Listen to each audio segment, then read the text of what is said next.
Assalamualaikum warahmatullahi wabarakatuh.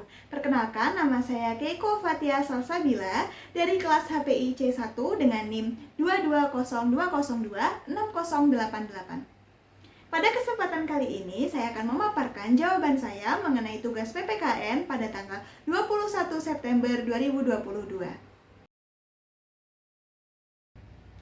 Argumen saya mengenai peran pendidikan kewarganegaraan dalam memberikan kontrol berupa pengetahuan dasar hidup bernegara adalah bahwa tentu saja pendidikan kewarganegaraan ini sangat penting ditanamkan di setiap warga negara, bahkan sejak usia dini, supaya warga negara ini sadar akan pengetahuan dasar hidup bernegara tadi, sesimpel mencintai tanah airnya sendiri, peka terhadap apa yang menjadi ancaman bagi negaranya saat ini, lalu melawan siapa saja yang mengancam kedamaian di bangsanya sendiri. Selanjutnya, menurut saya tindakan menjual akun oleh Agung ke Bjorka ini dapat saya nilai berdasarkan dua sudut pandang. Yang pertama, jika Agung mengetahui dengan jelas dan pasti bahwa Bjorka ini adalah orang yang telah mengancam Indonesia, orang yang telah mencuri data-data Indonesia, maka yang dilakukan Agung ini adalah hal yang kurang baik, bahkan bukan hal yang baik sama sekali.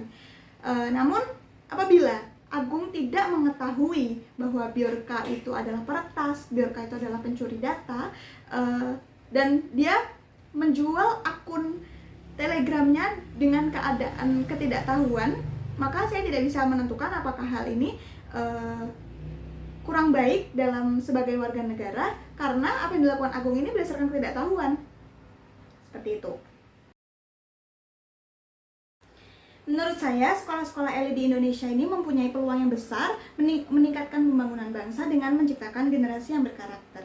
Hal ini disebabkan karena tentunya sekolah elit ini mempunyai sarana dan prasarana yang lebih memadai dibandingkan dengan sekolah biasa. Dengan adanya sarana dan prasarana yang lebih memadai dan lebih baik, tentunya siswa dan siswi di sana bisa belajar dengan rasa aman dan juga nyaman. Dari segi kegiatan belajar mengajar, tentunya sekolah-sekolah elit ini mengandalkan guru-guru yang berkualitas dengan sistem mengajar yang baik. Namun, semua itu kembali ke siswa dan siswi yang berada di sana karena setiap individu mempunyai karakter yang berbeda-beda. Lalu, pendapat saya tentang ide atau gagasan sekolah negeri gratis oleh pemerintah, dan apakah hal tersebut tidak lebih baik daripada sekolah elit di Indonesia? Pendapat saya tentang ide atau gagasan sekolah negeri gratis oleh pemerintah adalah saya memiliki dua perspektif. Yang pertama adalah pro dan juga kontra. Di satu sisi saya setuju karena ini akan sangat membantu masyarakat yang kurang mampu, apalagi sekarang Indonesia itu wajib belajarnya 13 tahun. Namun di sisi lain ditakutkan ketika dana dari pusat itu sudah habis sebelum waktunya, atau dana dari pusat itu terlambat turun, terjadi pengambilan hak siswa oleh pihak sekolah. Misal ada bantuan untuk siswa yang seharusnya dicairkan ke siswa, terus diambil oleh pihak sekolah. Ditakutkan ada hal-hal yang seperti itu. Apakah hal tersebut tidak lebih baik daripada sekolah elit di Indonesia? Tentunya membandingkan antara sekolah elit di Indonesia dan sekolah negeri itu adalah dua hal yang berbeda. Jadi menurut saya sekolah negeri itu tetap perlu membayar uang bulanan, namun disesuaikan dengan kemampuan orang tua atau wali dari masing-masing siswa.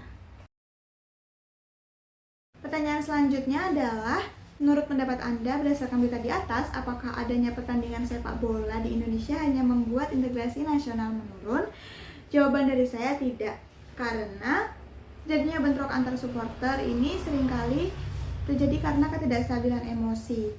Nah, yang bisa dilakukan adalah pencegahan bagaimana supaya menjaga kestabilan emosi sebelum menonton sepak bola, dan juga menerapkan hukuman yang jerah bagi siapa saja, yang menjerahkan bagi siapa saja yang melakukan bentrok saat pertandingan sepak bola.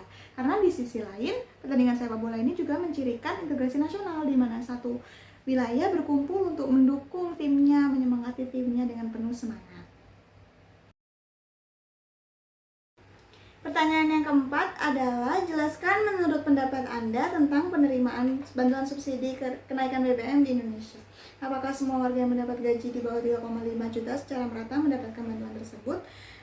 Menurut pendapat saya, tidak semua warga yang mendapatkan gaji di bawah 3,5 juta ini mendapatkan bantuan subsidi BBM secara merata. Hal ini dikarenakan ada faktor-faktor lain yang menunjang orang tersebut mendapatkan subsidi atau tidak. Yang pertama itu adalah contohnya berapa banyak keluarga yang ditanggung, berapa pengeluaran bulanan orang tersebut, di manakah orang tersebut tinggal, apakah di tempat tersebut biaya hidupnya mahal, atau dan yang lain-lain. Masih banyak sekali hal yang perlu dikaji tentang siapa saja sih yang berhak untuk mendapatkan bantuan subsidi. Lalu bagaimana perspektif Anda tentang distribusi yang tidak merata atau tidak tepat sasaran? Apakah hal tersebut termasuk pelanggaran nilai dan norma konstitusional UU NRI 1945 tentang penyaluran bantuan subsidi tersebut? Perspektif saya tentang distribusi yang tidak merata dan tidak tepat sasaran ini tentu sudah bukan menjadi rahasia lagi kalau misalnya ada orang yang tidak sepantasnya mendapatkan subsidi namun yang mendapatkan subsidi. Menurut saya hal ini adalah pelanggaran nilai dan norma, dan hal yang perlu dilakukan adalah membalikkan lagi keadaan di mana orang yang mendapatkan subsidi adalah orang yang seharusnya memang berhak untuk mendapatkan. Jadi perlu adanya ketegasan dari pihak-pihak yang ada untuk membuat warga-warga yang kurang mampu itu juga merasa aman dan juga damai dan juga tercukupi seperti itu. Dan yang terakhir adalah, bagaimana pendapat Anda tentang pemindahan ibu kota baru di Indonesia? Apakah hal tersebut merupakan sebuah usaha pemerintah untuk menciptakan harmoni pemerataan hak dan kewajiban warga negara kaitannya dengan pemerataan bangunan dan lain-lain? Kemudian bagaimana jika pada praktiknya banyak terjadi penyimpangan? Pendapat saya setuju dengan adanya pemindahan ibu kota di Indonesia, karena kita ketahui bersama memang jumlah warga di Pulau Jawa itu lebih banyak daripada di Kalimantan sana. Jadi kalau misalnya tujuannya adalah benar-benar untuk pemerataan hak dan kewajiban warga negara yang kaitannya dengan pemerataan bangunan dan lain-lain, itu saya sangat setuju. Dan bagaimana apabila pada praktiknya banyak terjadi penyimpangan?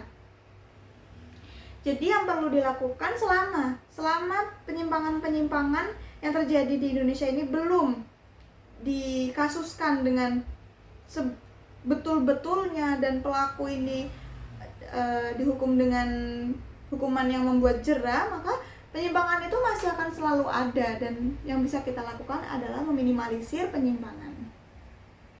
Sekian jawaban saya mengenai tugas PPKN pada tanggal 21 September 2022 ini. Saya mohon maaf karena saya banyak kesalahan. Wassalamualaikum warahmatullahi wabarakatuh.